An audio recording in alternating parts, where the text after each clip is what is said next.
Shana Tova. Welcome. It's wonderful to be here with so many folks from our Adat Shalom community and to welcome so many others who are here as part of their holiday celebration as we all celebrate together. We're going to turn now to the perennial reading of the Akedah, the binding of Isaac, the sacrifice of Isaac, or we could say the almost sacrifice of Isaac. So there's also a perennial question, which is why? Why do we subject ourselves to this? Of course, in many traditional communities, this is read every day.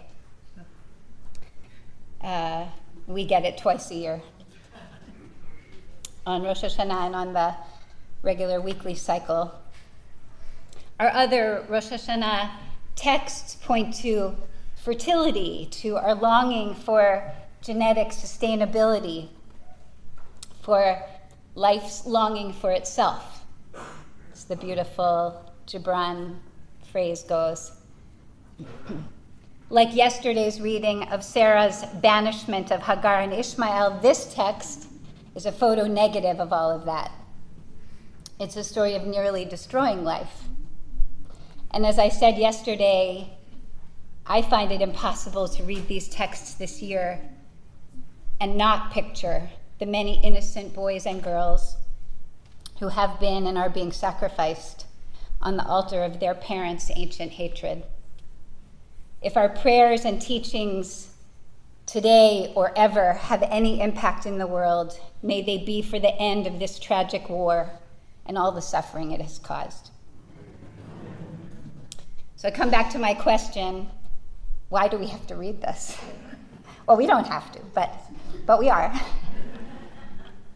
And standing here, I'm picturing Rabbi Manny Goldsmith, Alav Hashalom, who would say, kind of with a wink, let's just read something else. But we are.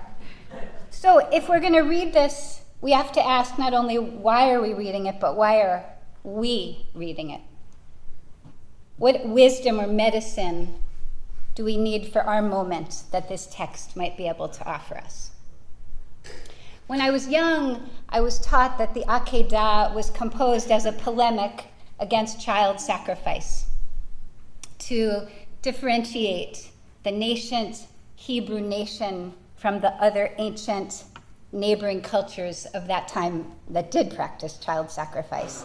And this historical context is important for us to understand, but I don't know, I find it unsatisfying as a lone reason that we're still reading this text. First of all, we could easily say that child sacrifice is alive and well, just not in the form that it appears in the Akedah. Not only in war, but on the altar of technological progress and social media, on the altar of climate denial, on the altar of our devotion to the Second Amendment. It's alive and well. But if we're going to expose ourselves to this text of terror, at the same moment that we envision the world for the coming year, which we do on Rosh Hashanah, maybe it's helpful for us to broaden our perspective. So it's not only about saying no to child sacrifice, but maybe there's more. So let's consider our moment. Against all our expectations, our hopes, against all now obviously mistaken assumptions about the eradication of fascism and extremism in the aftermath of World War II, many of us are watching with, a lot of really hard feelings. I wrote down here, horror, desperation, you can add in whatever works for you, as the tenuous infrastructure of integrity upon which we've counted, and which I've certainly counted, seems to be vanishing right before our eyes, and something else, something predatory, something menacingly aggressive is claiming the reins of power. And okay, to be fair, this dynamic didn't suddenly appear, though it does feel kind of abrupt. And we know one of the secret sauces of this new chapter is extremism. Extremism over thoughtful moderation. Extremism over careful wisdom. Extremism over creative problem solving. So when I ask myself, why are we reading this terrible story this year, part of my answer is in hearing it as a polemic against not just child sacrifice, but against extremism. What is extremism? Do we need a definition? In case we do, here's one. The promotion or advancement of an ideology based on violence, hatred, or intolerance. To negate or to destroy the fundamental rights and freedoms of others, to undermine or overturn or replace systems of liberal democracy and democratic rights. You get the idea. Extremism says there's only one way. True wisdom knows there are many ways. Extremism demands thoughtless allegiance and loyalty. True wisdom knows that relationships are nurtured and built on mutual trust. Extremism accepts and even celebrates violence and death as an outcome. True wisdom knows that compassion, reverence for life, push away all senseless harm. True wisdom is faithful in the knowledge that we were not created as a species to harm one another, and certainly not our children, but rather to support one another, and as the Rosh Hashanah liturgy says, to soften life's random harsh decrees. When we read the Akedah, we want to scream. Don't you want to? Scream at Abraham? You, Abraham, argued with God at Sodom, but not now? You, Abraham, our first hero, with the courage to leave your birth home, with the generous heart to greet the unseen angels while recovering from your own circumcision? You blindly follow a command to sacrifice your own child? Our colleague, Cantor Hinda Leibovitz, wrote a powerful piece about this, and she asks, where's the no way? No frickin' way am I doing that. When we read the arc of the whole Abraham story, we look for cues to this, but we don't find much. This wise and impactful leader is passive beside his wife, unable to challenge her questionable insistence on sending Hagar and Ishmael out. I ask myself, did this haunt him? Was he so overcome with guilt, thinking that he murdered Ishmael, that he somehow convinces himself that God wants him to also murder Isaac? Is there some kind of religious extremism distorting his thinking? I think so. We, the readers, get to see that Hagar and Ishmael are sustained. They survive and they build new lives for themselves, but at least according to our text, Abraham has no idea about this. The only time we hear from Ishmael again is at Abraham's burial, when he appears to join his brother Isaac to bury their father.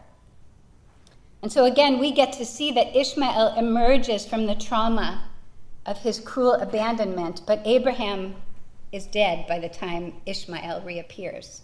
So there's no tikkun for, if there could be, for whatever fatal guilt he's feeling. Is Abraham in such pain after Ishmael's exile that he loses his mind and conjures the voice of God telling him to do the unthinkable? There's a lot of rabbinic commentary on this. Ha'emek Davar, one of our teachers, says, since Abraham was immersed in the enthusiasm of the deed, I would say the extremism of the deed, he became like almost devoid of his physical senses. And so it was necessary to stop him with an alarming voice before he would turn back.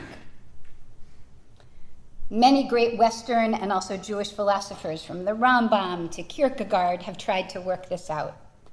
Even in early Midrash Rabbah offers us a vignette of a conversation between Abraham and God.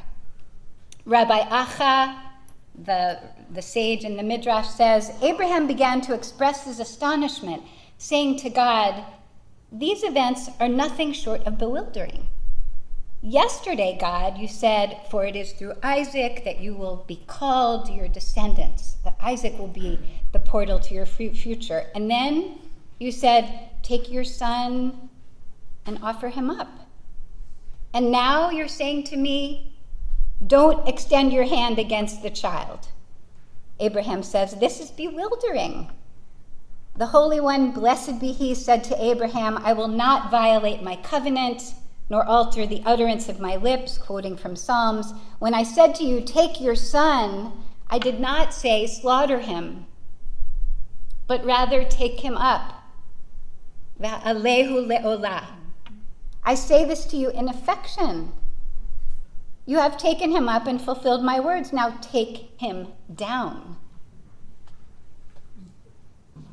When I read this aloud to my husband Jonathan last night, he responded, and I'm saying this out loud because I had the same feeling, like, really, rabbis? That's kind of facile, but okay. The 20th century philosopher, Jewish philosopher, Emmanuel Levinas, wants us to focus on the redemptive moment, the moment when Abraham sees the ram and drops the knife without hesitation, the moment we come to realize that Abraham is so relieved. He's so relieved that not only does Isaac not have to die, but that his faith in God isn't a cult. It's not a version of extremism. It's not a commitment to religious fundamentalism. Not only does he get to keep his son, he gets to keep his faith. And thank God for us. Faith, spiritual life, has to live in harmony, sing in harmony, if you don't mind me saying, with natural science. So whether formal religion works for us or not, we can all acknowledge we're inherently spiritual beings. Science and reason alone cannot satisfy our need for connection with the ineffable sense that we are blessed by a force much greater than we can imagine. Many of us would do well to deepen our spiritual practices, which are in and of themselves a way to build faith. In other words, if you say, well, I don't pray because I don't really believe in God, which I've heard many times, I would say, I think you're thinking about this the wrong way. Rather, we practice religion to strengthen our faith. In Jewish tradition, we don't wait for that faithful feeling to pray. We have a regular prayer schedule so that we can practice feeling faithful, so that we can learn how to access that facet of our intelligence, so that we can cultivate spiritual humility, so that we have a spiritual foundation for our desire to do good in the world. So yes, spiritual life is so powerful and so important. And as my dad likes to say, anything taken to its extreme becomes absurd. We might add, religious life taken to its extreme becomes dangerous. What is it that drives us to extremes?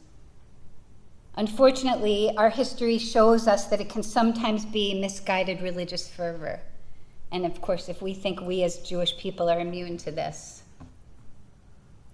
all we have to look is around and certainly at the Knesset. Here in the US, we're watching a newly strengthened political extremism claim the lives or well-being of more than a handful of people in the public sphere, from Alexandria, Virginia, to San Francisco, to Harrisburg, Pennsylvania, to Brooklyn Park, Minnesota, and now, of course, to Orem, Utah. Our text, the Akedah, is saying to us, this is not the way. Our text is saying, look up and see the ram. Look and see the other way out, the other way forward. We hear this urgency in the voice of the angel, which calls to Abraham twice in quick succession. Do we remember this? The angel says, Abraham, Abraham. Or sometimes I hear it as, Abraham, Abraham. What the? Trying to shake Abraham out of his extremist stupor. And here's where I'd like us to pay special attention. This year, we will hear the end of the Torah reading, which is a genealogy. It's one of those paragraphs filled with begat. And a lot of names we don't necessarily recognize. And the commentators have something important to say to us about this as well. So going back to Bereshit Rabbah, commenting on this moment, the angel of God called out to Abraham from the heavens and said, "Abraham, Abraham." This comment says this is an expression of affection and expression of exhortation. It says it's for him, the first one, Abraham, for the here and now, and the second is for the future. The second is for our future generations. The Bereshit Rabbah, the Midrash, goes on to say, there is no generation in which there is not someone like Abraham. There is no generation in which there is not someone like Jacob. There is no generation in which there is not someone like Moses, and on. So there's a future here that we want to guard with our faith and with our whole selves. When we read this genealogy at the end of the Torah reading and we hear all those names that we don't necessarily recognize, one name will especially stick out, and that's the name Rebecca. We hear her name and we know there's a future there. The story does not end here. So I want to invite us this morning, with all of our concerns, with all of our anxieties, with all of our feelings, to keep our minds focused on the future. And even to keep ourselves focused on our future, our lineage, as the Torah does. To imagine the begats that are yet to come after us. And to curb our own tendency to go to extremes. Shana Tova.